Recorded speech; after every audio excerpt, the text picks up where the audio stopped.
ನರೇಂದ್ರ ಮೋದಿ ಅವರು ಮಾಡಬೇಕು, ಇದು ಅಮಿತ್ ಶಾ ಅವರು ಆಕ್ಚುಲಿ ಆನ್ಸರ್ ಮಾಡಬೇಕಾಗಿರೋದು ದೇಶದ ಒಂದು ಹೋಮ್ ಮಿನಿಸ್ಟರ್ ಆಗಿ.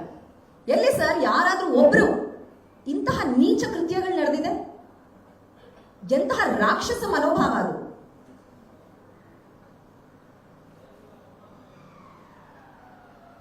ಇಂತಹ ಸೆಕ್ಷುವಲ್ ಸೀರಿಯಲ್ ಅಫೆಂಡರ್ಸ್ ಇದಾರಲ್ಲ,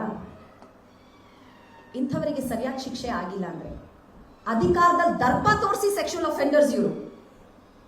ಈಗ ಈ ಹಿಂದೆ ಕರ್ನಾಟಕದಲ್ಲಿ ಇತಿಹಾಸದಲ್ಲಿ ನೋಡಿದ್ರೆ ಆ ಉಮೇಶ್ ರೆಡ್ಡಿ ಒಬ್ರು ಸೀರಿಯಲ್ ರೇಪಿಸ್ಟ್ ಮತ್ತೆ ಕಿಲ್ಲರ್ ಇದ್ರು. ಅದು ಬಿಟ್ರೆ ಇಂತಹ ಕೃತ್ಯ, ಇಂತಹ ಸೀರಿಯಲ್ ಸಾವಿರಾರು ಹೆಣ್ಮಕ್ಳಿಗೆ ಮೇಲೆ ಈ ರೀತಿ ಆಗಿರೋದು ಇದೇ ಕೇಸೆ ನಾವು ನೋಡ್ತಾ ಇರೋದು. ಬಹಳ ಕರ್ನಾಟಕದ ಜನತೆ ಸ್ವಲ್ಪ ಯೋಚನೆ ಮಾಡಬೇಕಾಗಿರುವಂತಹ ವಿಷಯ. ಕರ್ನಾಟಕದ ಮಹಿಳೆಯರ ಒಂದು ಮರ್ಯಾದೆ ಪ್ರಶ್ನೆ, ಕರ್ನಾಟಕದ ಹೆಣ್ಣು ಮಕ್ಕಳ ಬಗ್ಗೆ ಯಾರು ಕನ್ಸಲ್ಲೂ ಇದನ್ನು ಯೋಚನೆ ಮಾಡಬಾರ್ದು. ಬರೀ ಕರ್ನಾಟಕ ಅಲ್ಲ, ಭಾರತದ ಹೆಣ್ಮಕ್ಳು ಆ ರೀತಿ ಕರ್ನಾಟಕದ ಜನತೆ ಬುದ್ಧಿ ಕಲಿಸಬೇಕು ಅನ್ನೋದು ನಮ್ಮ ಒಂದು ಬೇಡಿಕೆ ಕರ್ನಾಟಕದ ಜನತೆಯಲ್ಲಿ.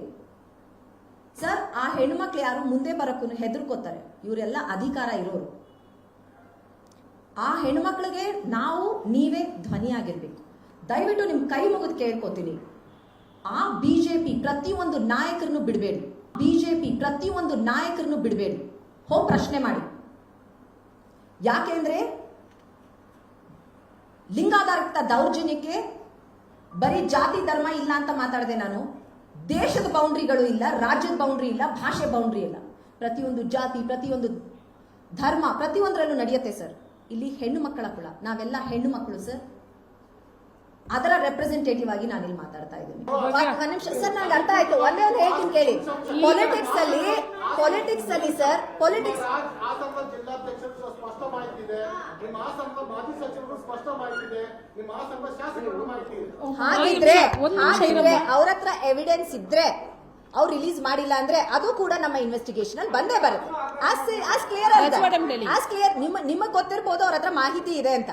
ಅಕಸ್ಮಾತ್ ಮಾಹಿತಿ ಇದೆ, ಅವ್ರು ಸುಮ್ಮನೆ ಇದ್ರೆ SIT sir, special investigation team setup ಮಾಡ್ತಿರೋದು ನಾವು. ಇಂಡಿಪೆಂಡೆಂಟ್ ಆಗಿ ಯಾರೇ ಇನ್ವಾಲ್ವ್ ಆಗಿದ್ರು ಇಲ್ಲಿ ಕರ್ನಾಟಕದ ಮಹಿಳೆಯರ ಸುರಕ್ಷತೆ ಮುಖ್ಯ ನಮ್ಗೆ.